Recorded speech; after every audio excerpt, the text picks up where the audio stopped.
বিভিন্ন জনস্বার্থমূলক দাবিকে সামনে রেখে শুক্রবার রামগঞ্জে মহামিছিল সংগঠিত করল সিপিআইএম। কৃষক, শ্রমিক, বেকার যুবক যুবতী, স্বাস্থ্য পরিষেবা এবং গণতান্ত্রিক অধিকার সংক্রান্ত একাধিক দাবিতে এই কর্মসূচিতে অংশ নেন দলের নেতা, কর্মী ও সমর্থকেরা। দলীয় সূত্রে জানা গিয়েছে, এদিনের মহামিছিল রামগঞ্জের সিপিআইএম কার্যালয় থেকে শুরু হয়ে কালুগছ মোড় পরিক্রমা করে পুনরায় কার্যালয়ে এসে শেষ হয়। মিছিল শেষে একটি সভারও আয়োজন করা হয়। মিছিলে উপস্থিত নেতৃবৃন্দের বক্তব্যে উঠে আসে, এসআইআর সংক্রান্ত ট্রাইব্যুনালের কাজ দ্রুত সম্পন্ন করে সাধারণ মানুষের ভোটাধিকার ফিরিয়ে দিতে হবে। পাশাপাশি কৃষকদের উৎপাদিত ফসলের ন্যায্য ও লাভজনক মূল্য নিশ্চিত করা, হকার উচ্ছেদ ও বুলডোজার নীতি বন্ধ করা, চা শ্রমিকদের নিরাপত্তা ও মজুরি বৃদ্ধি করা এবং বন্ধ চা বাগান পুনরায় চালুর দাবিও জোরালোভাবে উত্থাপন করা হয়।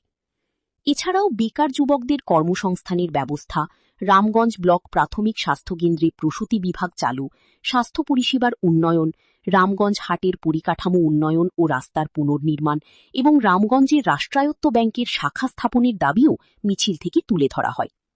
সিপিআইএমের রামগঞ্জ ১, রামগঞ্জ ২, গোবিন্দপুর ও সুজালি অঞ্চলের যৌথ উদ্যোগে আয়োজিত এই মহামিছিলকে ঘিরে এলাকায় রাজনৈতিক মহলে যথেষ্ট সাড়া পড়েছে। কর্মসূচিতে দলের একাধিক আঞ্চলিক ও জেলা নেতৃত্ব উপস্থিত ছিলেন। সংগঠনের পক্ষ থেকে দাবি করা হয়েছে, সাধারণ মানুষের দৈনন্দিন সমস্যার সমাধান এবং গণস্বার্থ রক্ষার লক্ষ্যে এই আন্দোলন অব্যাহত থাকবে। আমরা মিটিংটা বিশেষ কারণ হলো যে আমরা 15 বছর ধরে পাবলিক আমাদের থেকে সরে গেছিল এবং 15 বছর ধরে আমরা এলাকার মানুষ বঞ্চিত থাকার পর আজকে আমরা একটা জায়গায় মানুষকে একত্রিত করতে পেরেছি এবং আমাদের অনেকগুলো কারণ দাবি রয়েছে। তার মধ্যে রয়েছে এসআইআর নিয়ে আমরা যেটা আলোচনা এসআইআর ব্যাপারটা যেটা ডিলেট হয়েছে, এই ডিলেটের ব্যাপারটা নিয়ে আমরা একটা এসডিওকে আমরা করেছি, জানিয়েছি যে এসডিও বলছে এটা ধীরে ধীরে আস্তে আস্তে উঠবে, কিন্তু অনেক লোকের ভোটার লিস্ট থেকে নাম বাদ পড়ে গেছে। তারা খুবই চিন্তিত আছে যে মানুষের নাম উঠবে কিনা। তাছাড়া দ্বিতীয়ত আমাদের এখানে একটা ব্যাংক ছিল, ইউকো ব্যাংককে এখান থেকে সরিয়ে দেওয়া হয়েছে। কিছু গুন্ডা বাহিনী, কিছু দালাল চক্র এখানকার আমাদের ব্যাংক এখান থেকে সরিয়ে ইসলামপুরে নিয়ে স্থানান্তর করা হয়েছে। তাছাড়া রামগঞ্জে রাস্তাঘাটে নিয়ে ব্যাপারটা তো আপনারা জানতে পারছেন যে রামগঞ্জের রাস্তাঘাট মোটামুটি 10 বছর ধরে অকেজ। এক রাতে নাকি একটা জিসিবি বলে 9 লাখ টাকার তেল খেয়ে নেয়। এটা আমরা শুনে আমরাও হাসি। আমরা তো হাসি, লোক পাগল বলছে যে এক রাতে 9 লক্ষ টাকার তেল খেয়ে নিয়েছে, জিসিবি খেয়ে নিয়েছে। তাছাড়া একটা ড্রেন এখানকার লোকাল এজেন্সি আমাদের ছিল, এই লোকাল একটা এজেন্সির মাধ্যমে একটা ড্রেন করা হয়েছে। ড্রেন গিয়ে ওইখানে মসজিদের তিস্তার পাশে মসজিদের সামনে গিয়ে ড্রেনটা বন্ধ করা হয়েছে। এদেরকে এইটুকু বোঝা উচিত যে এতদিন তোমরা প্রশাসনে আছো, 15 বছর ধরে 15 বছর প্রশাসনে আছো, রামগঞ্জের একটা ড্রেনের জলের নিকাশের ব্যবস্থা তোমরা করতে পারছো না। এটা নিয়ে আমরা দীর্ঘদিন ধরে লড়াই করে আসছি। আজকে আমরা একটা মহামিছিলের আকারে জনগণকে নিয়ে আমরা পার্টির মাধ্যমে, আমাদের পার্টির উদ্যোগে আমরা আজকে একটা মিছিল করলাম। তাতে আমরা আজকে লিখিতভাবে আমরা এসডিওকে এটা স্মারকলিপি দেব।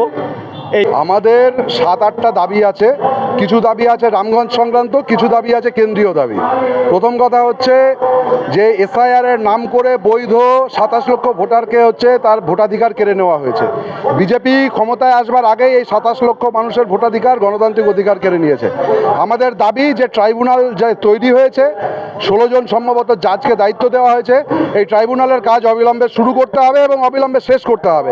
একটাও বৈধ ভোটারের যদি ভোটাধিকার বাদ যায়, তাহলে লাল ঝান্ডা তার পাশে থেকে যেমন আইনি লড়াই করবে, একই সঙ্গে ঝান্ডা নিয়ে রাস্তায় আমরা লড়াই করব। একজনও বৈধ ভোটারের ভোটাধিকার আমরা বাদ যেতে দিব না, অবিলম্বে তাদের ভোটাধিকার ফিরিয়ে দিতে হবে। দ্বিতীয় কথা হচ্ছে যে এই রামগঞ্জ এলাকায় আপনারা জানেন যে রামগঞ্জ মোড় থেকে কালুগছ মোড় অবধি রাস্তার যা বেহাল অবস্থা। আজকে টোটো পাল্টি খাচ্ছে, মানুষ টোটো যারা যাত্রী তারা দুর্ঘটনা কবলে পড়ছে, আহত হচ্ছে এবং রাস্তায় খুব তাড়াতাড়ি আর টোটো চালানো যাবে না, নৌকা চালাতে হবে। টোটোওয়ালাদের সব নৌকা কিনতে হবে মানুষকে নিয়ে যাওয়ার জন্য। আমাদের দাবি অবিলম্বে রামগঞ্জের এই হচ্ছে রাস্তা সংস্কার করতে হবে, এবং আমাদের কাছে যা খবর তাতে হচ্ছে এই রাস্তা সংস্কারের নামে লক্ষ লক্ষ টাকার নয়-ছয় করা হয়েছে। আমাদের দাবি এই দুর্নীতিরও যেমন তদন্ত করতে হবে এবং মানুষের স্বার্থে রাস্তার সংস্কার করতে হবে। দ্বিতীয় হচ্ছে যে রামগঞ্জ হাসপাতালে প্রসূতি বিভাগ চালু করতে হবে। এই বিস্তীর্ণ এলাকা রামগঞ্জ 1, 2, গোবিন্দপুর, সুজালি, পাশে লক্ষ্মীপুর, তার পাশে আপনার হচ্ছে চুটিয়াখোর, এই বিস্তীর্ণ এলাকার মানুষ তো এই হাসপাতালটা ব্যবহার করে। কেন এখানে প্রসূতি বিভাগ চালু হবে না? রামগঞ্জ বাজারে নার্সিংহোমের বিরুদ্ধে বারবার অভিযোগ উঠছে, সেখানে চিকিৎসককে বাদ দিয়ে সিজার করা হচ্ছে, প্রসূতি মা মারা যাচ্ছে। অবিলম্বে হচ্ছে এখানে যদি প্রসূতি বিভাগ চালু করা যায় তাহলে মানুষের কাছ থেকে অন্যায়ভাবে টাকা আদায়টা বন্ধ হবে, গরিব মানুষ সরকারি হাসপাতালের সুযোগ সুবিধা এখানে পাবে। এখানে জেনারেটর আছে এই হাসপাতালে, কিন্তু আমরা জানি দিনের পর দিন কারেন্ট চলে গেলে, লোডশেডিং হয়ে গেলে এখানে জেনারেটর চালানো হয় না। এই হচ্ছে ডিজেলের টাকা খায় কে, কার পকেটে যায়? এখানে কারেন্ট চলে গেলে, লোডশেডিং হলে এই জেনারেটরটাকে চালু করতে হবে। দুর্নীতির ঘুঘুর ভাষায় পরিণত হয়েছে স্বাস্থ্যকেন্দ্র। এখানে আগামী দিনে আমরা লাল ঝান্ডা নজর রাখছি। প্রসূতি বিভাগ চালু করতে হবে, বেড চালু করতে হবে, বেড সংখ্যা বাড়াতে হবে এবং স্বাস্থ্য পরিষেবা উন্নত করতে হবে।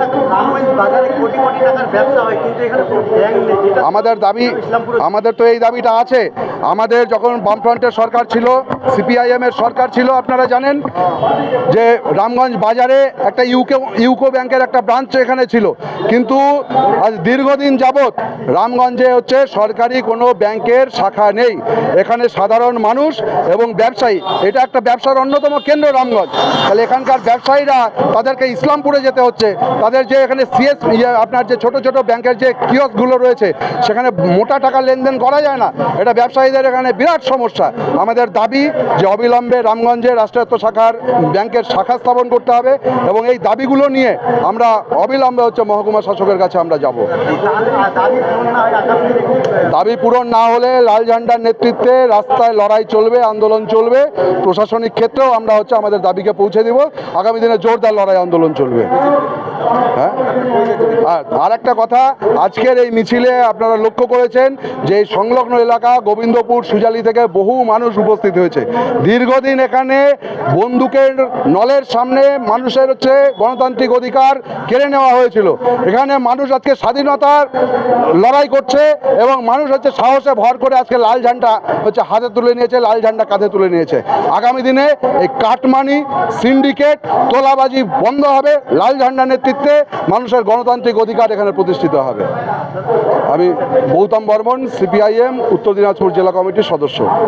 আমরা সিপিএম 1 নম্বর এরিয়া কমিটির পক্ষ থেকে সুজালি, ভদ্রকালী, রামগঞ্জ, রামগঞ্জ 2 এই 4-5টা অঞ্চলকে নিয়ে আজকে আমরা রামগঞ্জ বাজারে বিক্ষোভ মিছিল হচ্ছে যে আমরা আয়োজন করেছি। এই বিক্ষোভ মিছিলের কারণ হচ্ছে দীর্ঘদিন ধরে তৃণমূলের সরকারের আমল থেকে এই পেট্রোল পাম্প থেকে ন্যাশনাল হাইওয়ে রোড থেকে কালুগঞ্জ মোড় অব্দি রাস্তা হচ্ছে চলাচল হচ্ছে যে অব্যবস্থা। এখানে টোটো অ্যাক্সিডেন্ট হচ্ছে, এখানে হসপিটাল আছে, এখানে স্কুল আছে, মানুষ হচ্ছে যে চলাচল হচ্ছে করতে পারছে না। এখানে হচ্ছে যে স্থানীয় অনেক হচ্ছে যে জনগণ এটা নিয়ে আন্দোলন করেছে, কিন্তু কোনো সুরা হচ্ছে পাওয়া যায়নি। আমরা জানি এই তৃণমূলের এই 15 বছরের শাসনে যে দুর্নীতি, এত দুর্নীতি করেছে যে মানুষকে হচ্ছে যে আজকে বিপদে ফেলে দিয়েছে। না রাস্তার উন্নয়ন হয়েছে, না জনগণের উন্নয়ন হয়েছে। সেই জন্য হচ্ছে যে আজকে এখানে হচ্ছে যে পঞ্চায়েতের টাকা লুট হয়েছে, পঞ্চায়েত সমিতির টাকা লুট হয়েছে, তৃণমূলের হচ্ছে যে নেতারা যে টাকা লুট করেছিল, আজকে সরকারটা চলে যাওয়ার পরে কোনো তৃণমূলের পঞ্চায়েত প্রধান নেতা হচ্ছে যে বাজারে ওকে দেখা পাওয়া যায় না। সেই জন্য হচ্ছে আজকে যারা ভেবেছিল তৃণমূল যে লাল ঝান্ডাকে খতম করতে চেয়েছিল 15 বছরে, এই লাল ঝান্ডাকে হচ্ছে যে শেষ করার হচ্ছে যে তারা পরিকল্পনা করেছিল। আজকে মানুষ, খেটে খাওয়া মানুষ, শ্রমিক, কৃষক, মেহনতি মানুষের স্বার্থে এবং যে চা বাগানগুলো লুট করেছে, চা ফ্যাক্টরিতে হচ্ছে শ্রমিকদের হচ্ছে ন্যায্য দাবি থেকে বঞ্চিত করেছে, তাদের দাবি নিয়ে আগামী দিনে আরও আমরা আপনাদের মাধ্যমে, আপনাদের চ্যানেলের মাধ্যমে এটা ঘোষণা করতে চাই, আগামী 15 দিনের মধ্যে রামগঞ্জের এই ন্যাশনাল হাইওয়ে থেকে কালুগঞ্জ অবধি 15 দিনের মধ্যে সংস্কারের কাজ শুরু না করে আমরা হচ্ছে যে এই রাস্তা নিয়ে বৃহত্তর থেকে বৃহত্তর আন্দোলনে যাওয়ার হচ্ছে যে আমাদের পরিকল্পনা আছে।